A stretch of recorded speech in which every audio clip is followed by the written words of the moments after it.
Welcome to Third Eye Thinkers. I'm your host, Michelle Welch. Hi, I'm your host, Megan Benanti. And today we've got a really special guest for you guys. So we have Lori Lancashire here with us. She's a licensed professional counselor in Dallas, Texas. And she specializes in relational trauma, addiction, eating disorders, and is a certified brain spotting practitioner. She's hosted 2 radio shows, The Food Fight and Recover Joy Radio. Lori aims to empower you to rediscover your self-value with strategies to heal your spirit and soul that can tangibly be put to use in real life. So we are so glad to have you here, Lori. Thank you for having me. Yeah, this is fun. So Love this. we are just excited to have you here. I've known Lori a long time, and I've gotten to do some really great experiences with her that we're going to share with you all today. Lori, can you tell us a little bit about how you connect people with their intuitive selves through your therapy? Sure. It is the basis of everything that I think I'm gifted to do. Ultimately, through my own healing and training, I think that what we are aiming to do is really reconnect people to their authentic self. And I do this through the model of Pia Melody from the Meadows. And the way that that works is we know that when children are young, they believe that most of what's going on in their family system has to do with them. Mm-hmm. They're not able to identify with the fact that mom and dad are stressed out, paying the mortgage, going to work. And so if they have a sense of needing to adapt to the family system in order to be good, then they are going to do so. And what that does is it causes people to offline from their intuitive knowing and their intuitive self, right? Wow. So if you have major trauma in your family and you have adapted over and over and over again, by the time that you get to be an adult, what you have learned is that in order to receive love, that you are going to look outside of yourself in order to get that. This is where all addiction is based in. This is where eating disorders are based in, shopping, gambling, food addictions. All of that comes from the fact that at some point in your life, you made a decision that out there is where you wanted to belong instead of in here. And so what I am trained to do through Pia's model is take people back into their family of origin and really start to heal that. And the way that we do that is we separate out the adapted wounded child from the functional adult. Some people have a functional adult on board and some people don't, right? Yeah. There are a lot of people walking around as teenagers in adult bodies. And what's interesting about using that model is instead of coming from a place where you are black and white and you're thinking of I'm either good or I'm bad, I'm either lovable or I'm not, is that you can separate out that wounded child and you essentially put your arm around your inner self and you recover yourself, right? So that's why my website's Recover Joy, right? Awesome. Yeah. And so that is really the foundation at which I try to get people connected to their sense of being their own superhero, right? And I believe that we all have that direct channel to God. And there's no earning that. So I think that that's a basis of being able to connect to the functional adult that you believe in will actually rescue you, is that the channel you have to your spiritual sense of self is one based in abundance versus scarcity, right? Wow. Yeah. And so what I believe really then, if you look at that and you look at the relationships that you're in and all the dysfunction that we're having in relationships, a lot of times people get caught into really negotiating being right or wrong in their reality. Instead of walking together, they want this enmeshment that mirrors what their family system looked like. So we pull people in to hold up the mirror to then heal our unresolved issues, right? And I don't think that ever ends.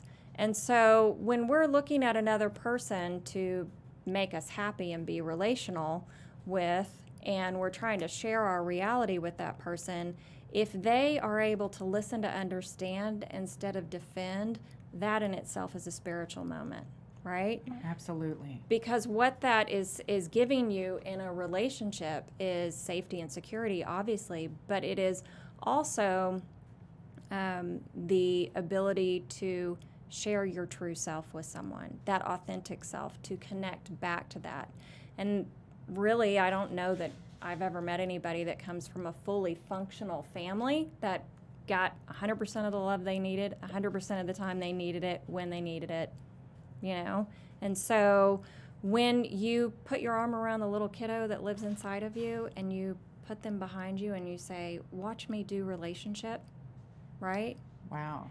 That's the spiritual moment at which you are willing to say, I'm going to go from this intuitive place of knowing that I'm okay because I'm okay, not I'm okay because you say I'm okay, right?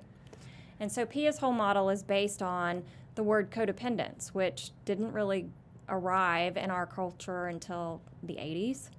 And when you think about the generational passing down of what we all got, I think we're really the first group of people that have had the opportunity to intuitively connect to ourselves, right? I would agree with that. I guess I'm curious. So if we basically, going back to right when you began to talk and you're talking about what we do as children, it's how early would you want to ideally get someone, a child, let's say, if maybe the parents weren't there yet, but and maybe there was some dysfunction, a child in therapy. I mean, if to work on that. So maybe they wouldn't have to go through that as an adult. Right.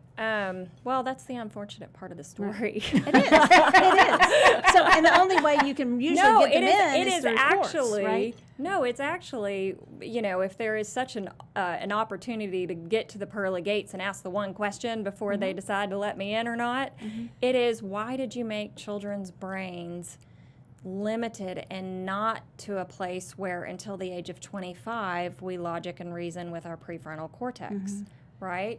Why do we take everything in and hold it and carry it energetically from our family system, you know? And my answer to that, I believe, is so that as adults we can make the decision that we need something bigger than ourselves, an omnipotent belief. And if that's shoved at us as children, we oftentimes have a harder time disconnecting from what we should do in order to earn favor and be good as adults, because we've just got those tapes rolling from what our parents told us was going to save us, make us good, be in the favor of God, that kind of thing, you know? Wow. Do you find that the people the children, let's say within a family system, if there's those who play the archetype role, the clown, and maybe it's not called the clown, but the joker, the clown, the whatever scapegoat, it is, the hero, the lost child, whatever, all those, do they all fill in, and is that why they're filling in different ways? Do they still, is that them making up for some sort of, it doesn't seem like necessarily some will armor in different ways, I guess is what I'm saying. Absolutely. Yeah, which seems really basic, but some walk on eggshells within that seems to go into empathy or being an empath. It's basic until you become an adult and you realize, do I want to keep being the scapegoat? Yeah. Do I want to keep being the invisible lost child in the family? Right. You know, how's being the truth teller serving me, you know? And then, you know, what we do is we work through a model of learning to value yourself from within, knowing that nobody's got the yardstick. You've got it because you breathe air, you're a child of God. That's it, right? Then knowing your boundaries. How do you protect yourself? Nobody's there to protect us as kids. You know, our mother and our father are supposed to do that. But if they abandon and neglect us, whether they mean to or they don't, right, then we've got a wound we're going to have to deal with, and we're going to not have very good boundaries as adults. So who's going to teach us how to do that? Another human being? Probably not. We're probably going to have to get into some form of therapy. And then sharing our reality. You know, is this true for me? Is it not true for me? Do I need more information? That's something that a lot of people don't think to do. They just stand in their right way of thinking because it's always been like this and I'm not going to question it. But the beauty of being an adult is that you do get choice, you know, and you don't swing as an adult. You live in a moderate place. And so if you're able to do all of those things in a fairly functional way, then you stand a chance of really connecting to that intuitive self that is the spiritual walk of being alive as a human or as a spiritual being in human school, right? You said something to me once that really impacted me, and it was about kids and anything that they don't experience as love is trauma. Is that right? Or Anything less than nurturing is abuse. okay, and that's really hard to take in, you know, because as a parent, That's why we I make have mistakes. sent my kids to therapists so that I can make up for those non-nurturing moments where I got into my humanity, right? And my job as an adult is to go to my children and say, hey, I'm accountable for that behavior. I'm really sorry. There's no guidebook for this, you know, and I'm going to work on that. This isn't about you. Go be a kid, you know, and hopefully they hear that. How many of you out there now are wanting to call your kids right now? I am. Let's just take a break. Yeah. Yes. Yeah. Really. But I mean, you aren't your children's God, and you don't want to be, right? And so in order for them to connect to that, you have to kind of fail somewhere along the way, you know? Otherwise, they're walking around thinking everything's going to go their way. That's not a very fun human to be around. Oh, no, it's not. I know one of those. Yeah. Well, I think it's really fabulous how attuned you are to the spiritual component. How unusual do you find that in your career and the intuition aspect and tapping into that? I will just tell you, I asked that question because of being in the field I'm in. I find a lot of people that I want to refer, and I said this to you before the show, that I want to refer to someone just like you. Right. And I haven't found it really easy to find someone, and maybe it's because they're just not advertising it, or maybe there just aren't that many. Well, I might be at an unfair advantage because I was raised by two individuals that really allowed us as kids to figure out our own spirituality, but based in Native American, a Native American foundation, and experiencing a connection with nature, but also Eastern philosophy, and then mixed in with that, the biblical that came from my grandmother. And so I got a lot of different ideals that I was allowed to pull from and what works for me. No one ever said there was a should around God. It was, God is everywhere, right? God's in you, God is everywhere. And that was just a really wonderful message that my parents were able to give me. So there's an openness for me that, you know, I haven't had to get through religious shame and figure out how to disconnect from that. You're ahead of us. Well, isn't that, I mean, really, it is truly a gift that they gave me. Yeah. It really is. It is. And Truly so what they taught me and instilled in me is always be a seeker, right? Always keep moving forward. Get into a place where you want to be the master of your own life. And my mother believes in reincarnation, so it was, you want to do this again? Keep doing what you're doing, because you're going to repeat this, you know, somewhat threatening. Yeah, And I didn't. You know, there were a lot of times in my life I was like, okay, I need to learn what this is so I don't repeat this. Well, that you know? threat's a little better than, do you want to go to hell? I mean, I'll take that one. Right. So it kept me always wanting to move forward. And so, you know, I don't know that everybody gets that. Yeah, so Yeah. true. Yeah.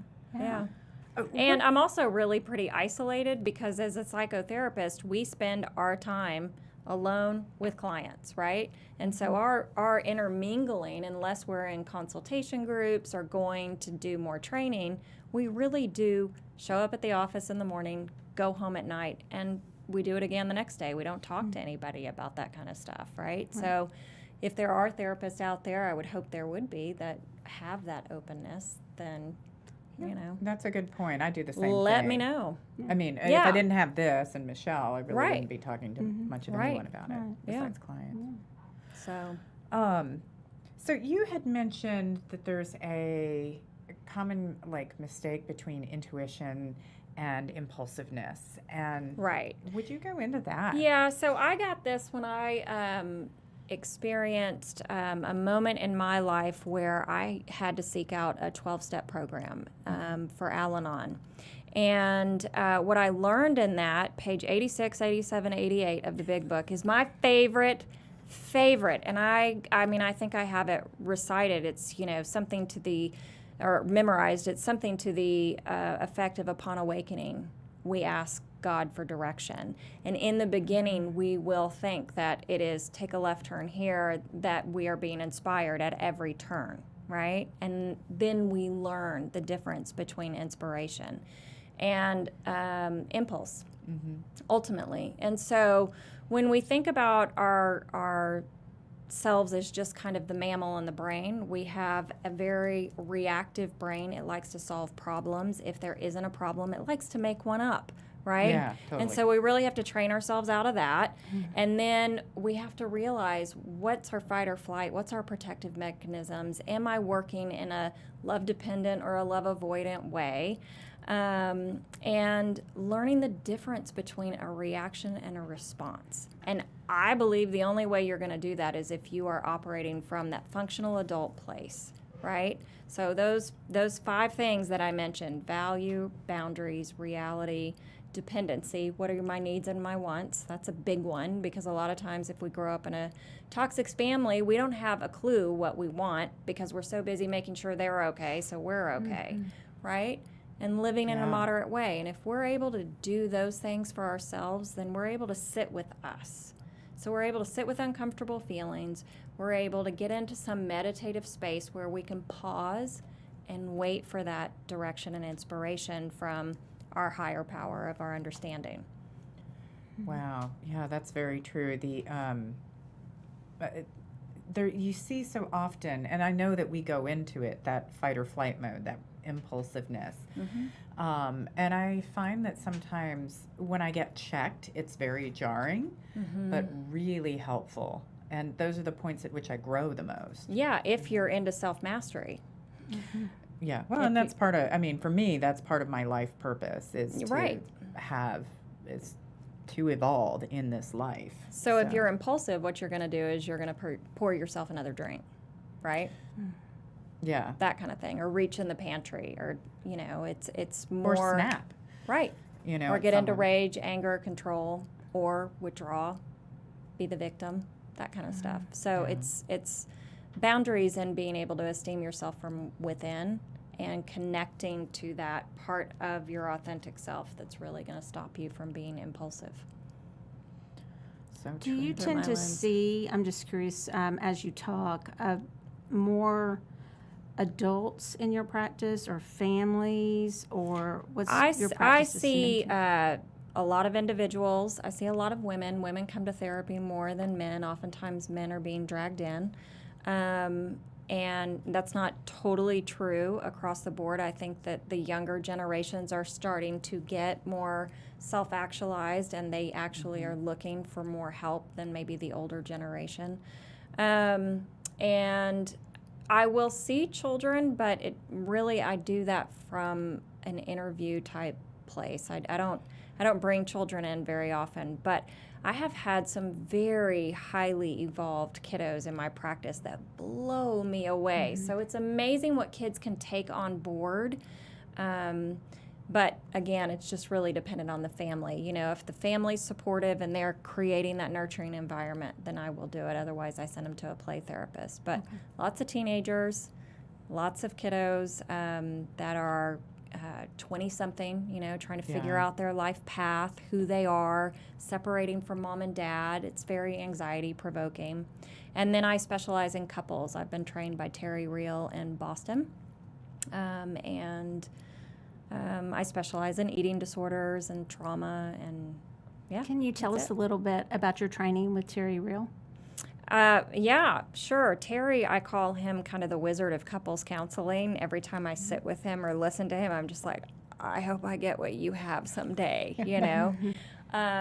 He's a New York Times bestseller. He has written the book New Rules of Marriage, and what I love about his book is in the back there's a very small little space that's like the cliff notes of the entire book of how to kind of do marriage. And so what he outlines is losing strategies and winning strategies in relationships, and really teaches therapists across the country how to get people to stop engaging in having their stance that they stick to, and that really keeps them into what he calls misery stabilizers, and just starting to learn to listen to each other. He does a lot of work with men on trying to get them to be gentle men, right? Oh, wow. Which I love. Yeah. So with that training, it's actually where I know you guys want to talk about this is where I met a woman who did something called brain spotting. And that is a really interesting story because I was in New York at a training that Terry was doing, and this wonderful woman stood up and had all this power about her, and I instantly was like, okay, who is she and what's going on? And then she spoke, and I was like, Texas woman. She's from San Antonio, and she said, you know, I've trained with Terry, I've trained with Pia, and I do this thing called brain spotting. And she sat back down, and I thought, okay, what's brain spotting? I'm going to look that up. Never looked it up, went to lunch with a bunch of people in the training. 2 years later, I am having this low-grade anxiety that I can't seem to get rid of. And I'm pretty sure it has something to do with my mom when I'm about 8 years old, and my mother raged in our family. She was raised by an alcoholic, and so at times when she would get angry, she would get really angry. And to an 8-year-old, it almost seemed like she was turning into a werewolf to me. And she was real scary. And so when I was dealing with some conflict in my life, as we all do as humans, I started to get into that fear place, and I could not unhook from it. And something just kept coming back. And this is that pause, wait, ask to be shown, intuitive part of how I live my life. What do I do with this? And brain spotting came up. Charlie came up. The memory of her 2 years later. And so I shot her an email and I said, I have no idea if you can help me. I met you 2 years ago. I need to come work with you, I think. And she said in one email back, come down here, I'll feed you. Oh, wow. And I started crying, I think. It was like going home to mama, you know? Yeah. And so I think within 3 weeks, I flew down to meet with her, and I did a 2-day intensive with her around some of my trauma, which I had done before. And, you know, that's the thing that people don't understand. It's just layer by layer by layer. I was really angry the first time I went through therapy, and I thought, okay, I've done it. I've got it. I'm good. Yeah. And then something bad happened, and I was like, wait a minute. I thought I did this, you know? But we manage this the rest of our lives. It is what we learn as kids. We literally are undoing the rest of our lives. Wow. You know? Yeah. That's huge. But then I kind of think our soul came in with an agreement to do that. Oh, yeah. You I know? would agree with you. I was going to So, ask you that, if you did think that. Yeah, I do. I really do. And so I go down to Charlie, and she's going to do this brain spotting. And she said, you know, did you look it up? I said, no, absolutely not. I am a trial by fire kind of person. I just want the experience. I had no clue what it was. And so I sit down, she gets this pointer, she goes across my field of vision with this pointer. And what brain spotting is, just to give a little insight to that, is it is a psychotherapy approach that we use the field of vision to find brain spots, those moments of trauma that we hold in our brain that, thank God, when we're kids, we have defense mechanisms that encapsulate that trauma and protects us, right? And it holds it there. It's why we have flashbulb memories. And so it holds it there. And then what's interesting about it is as you're scanning someone's field of vision, they have reflexes that they're really not even aware of, right? So we're watching for the eyes to make movements or blinks, or a knee might jerk or swallow. And we then focus in on the pointer, and we have that experience with that. So I'll tell you what my experience was. So she gives me this pointer. I have no idea what I'm doing. And she puts on bilateral music, which goes in between the left and right brain. And it's wonderful, soothing music.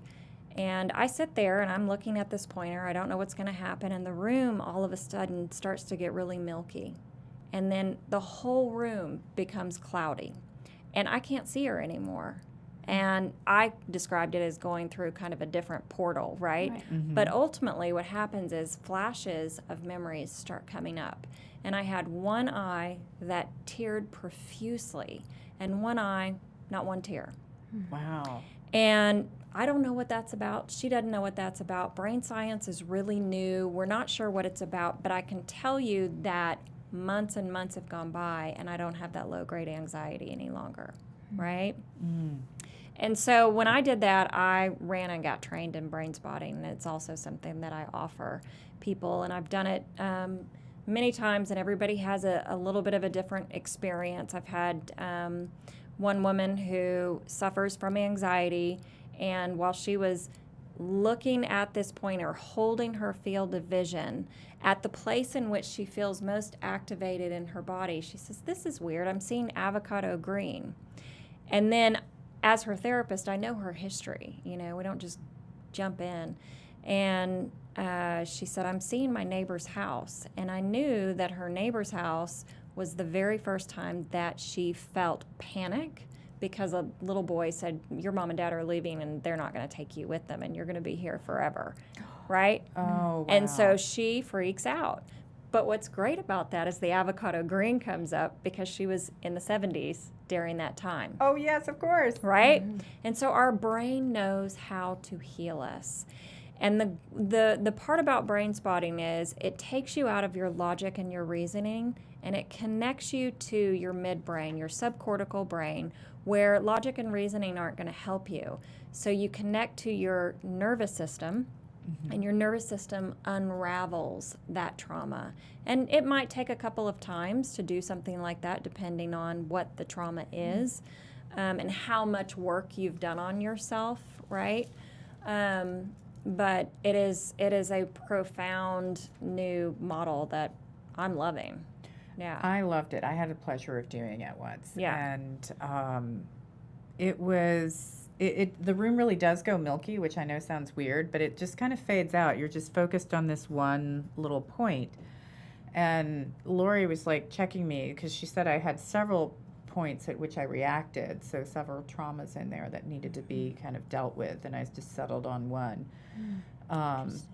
Yeah, it was really restorative, and it reminded me very much of our healing work, just in a different way, because I think one of the ways as humans that we really benefit is by, you know, trying out different modalities and having these different experiences, which is part of the reason Michelle and I have this show, you know. How do you decide if someone was going to make an appointment? Would you decide if you were going to use the brain spotting, or would they come in for an appointment or would they make that appointment and say, "Hey, I would like to try the brain spotting," or would you? How would that happen? You know, I've got to get a little bit of a history, because if you've got complex trauma, this is really great for it. And it's something that I want to make sure that I have enough time with that person so that if on the back end of experiencing the brain spotting, a lot of stuff comes up, that we have time to process it. I agree with that. Yeah. I agree with that with a lot of the work we do too. Yeah. I say that as strange as it may seem. I say that with a crystal that I work with. It's black obsidian. It'll bring up a lot of trauma because it's made from volcanic glass. So people will just work with black obsidian a lot, and they'll just plop it on clients, or they'll just say, "Here, wear this," or "Just take this." And I'm like, you might want to make sure you're going to see that client again, or know their history, or know what you're doing. It's kind of the same idea. Yeah. That you don't want to just throw them out there after they've done it. Right. If you don't know their history, that makes sense. Yeah. So if they were going to make an appointment, you would consult with them first and For sure. Okay. For sure. So it's not just a novelty to come do brain spotting, I guess is what I'm getting at. If you believe that you can and come in and have a novel experience and you want to check it out, I'll give you 20 minutes of brain spotting. Let's see what comes up. I guarantee you'll come back. Yeah. You know? Yeah. That's fine. But Yeah. I, as the person in charge of that, Right. am going to make sure that we have a safe environment to do that in. It sounds right? fascinating. It is Yeah. amazing. Yeah. It's truly amazing. You know, and the thing about what we want is we just want to be at neutral. You know, we want to have that homeostasis, right? We don't want to be up here in hypervigilance. We don't want to be in underwhelm. And so the thing about brain spotting is, as long as you are not so hyperactive and hypervigilant, then if you come in, we use a scale called a SUD scale, 0 to 10, 10 being highly activated, 0 being not. If you're at a 6 or a 7 and you don't go to a 10 and you're able to maintain that 6 or 7, brain spotting is going to bring whatever that negative event is down to a lower level. I haven't had anybody say, oh, I don't feel any different. No one has said that. Wow. Yeah. So the other thing about it is it tends to work on your nervous system for a couple of days afterwards. So some people notice that, some people don't. I've had people say that they felt nauseous for a few days or they got anxious for a few days. But also what I offer is if you're working with me, you'll get my cell phone, and if something's going on, you can call me. Yeah. You know? Well, and that's releasing. It's a form of detoxification, I think. I So think so too. Yeah. It's common with a lot of types of healing. And how did they come up with that name? Did they say? Yeah, well, there's the brain spot, right? So what are we doing? We're brain spotting. I mean, he has an acronym for it, BSP, and he just decided, David Grand, it shouldn't be BS because that probably wouldn't work real well. It's such a great idea. So what he actually, David Grand, who developed this, was EMDR trained. And EMDR, from my understanding, is more rapid along the visual field. So if you ever catch yourself looking at a spot and you find yourself kind of zoning out or gazing to that spot, it's really encouraged to continue to look at that spot because your brain is giving you some sort of information with that. And if you'll go and look at that and say, okay, now I'm aware that I'm gaze spotting, what's going on in my body? What am I thinking of? What needs to be processed here, right? It's your body's natural ability to heal itself. And so you can do it at home. You know, that's the beauty. I had one girl, and if anybody is listening and this, you know, they've got kids around or this is traumatic for them, then just be aware of that. She was in her young 20s, and she came in, and I had seen her for months. And she came in, she had done something to her chin, and she was crying. She didn't know why she was crying. She was so upset, really scuffed up her chin from a fall. And I said, well, let's brain spot it and see what happens. And then 5 minutes in, she starts crying, and she said, oh, I didn't think that was going to come up. And she couldn't talk to me about it in that moment, but it was a rape that she had experienced that she had told no one.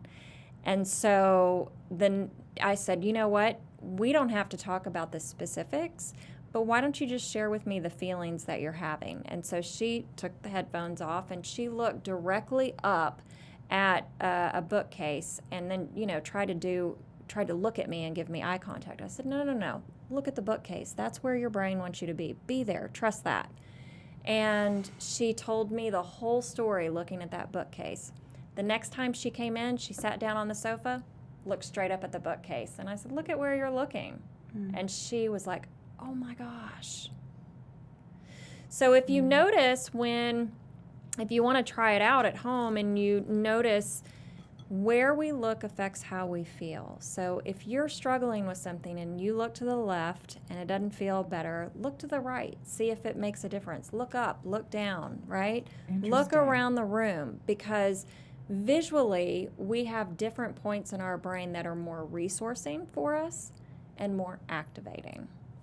Wow. So that's a great way to get into the subconscious mind. And when some people a lot of times are worried, they're like, my third eye is not open. I'm like, it's always open, but sometimes I feel like we live in our consciousness so much to function that we're feeling disconnected from it. And Right. so that's a great way to just tap right into that, is find Open-eyed meditation. You can focal call it point. whatever Love you that. want, right? Yeah. Yeah.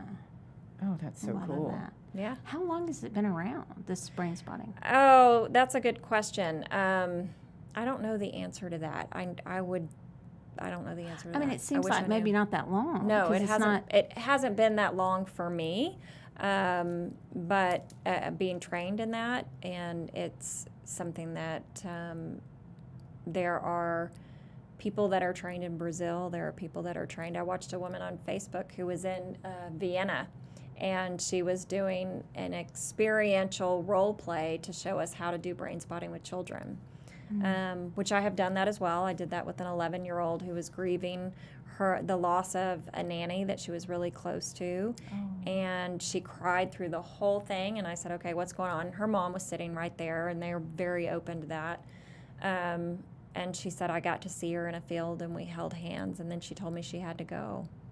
Isn't that sweet? Yeah. I know. So it can be really helpful to connect a lot of people. They also use it for performance anxiety, Oh, wow. I see that. which is really great. So that's how he first discovered it, and that was with an ice skater who was having a hard time with her triple loop, and she wouldn't land it exactly right. And so they videotaped that, and at the moment that she was messing up on her triple loop, he said, okay, let's brain spot that spot. And what came through was the years of surgeries and pain and the drive from her parents to get to the rink. And so there's a lot that can be done with it. Totally. Yeah. Well, tell us. So if you do these intensives, and I had not. You're the first person that introduced me to the idea of therapy intensives. So, can you describe that a little bit? Sure.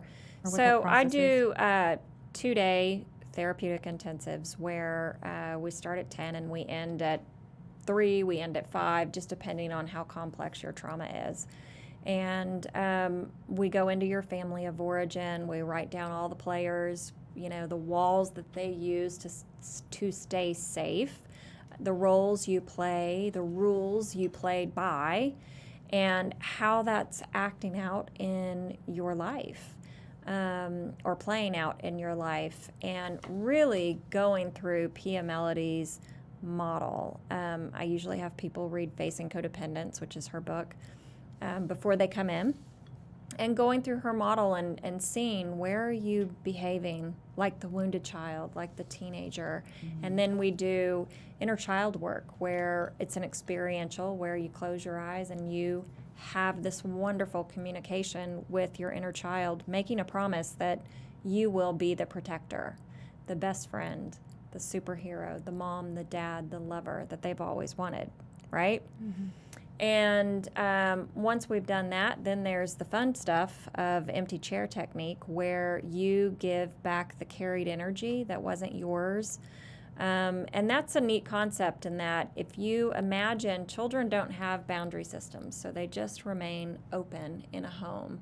And there's energy that's going around their environment. And so let's just pick, dad drinks every night, and the only time he pays attention to you if you come in and you're cute, right? You tap dance. And so you then learn how to tap dance for love.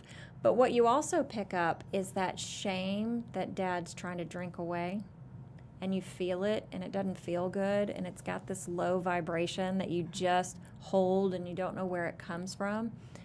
My mother, who turned into the werewolf, had to give some of that back. Wasn't mine,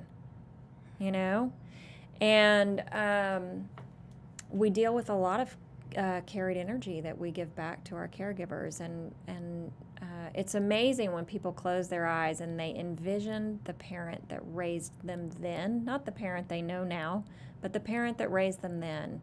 What are they doing in that chair? A lot of times there's a parent that's smirking, there's a parent that's the victim, right? And we ask them to please sit up and be present because we deserve it, right? And you claim that. And so there's a lot of reclaiming what is rightfully ours to begin with.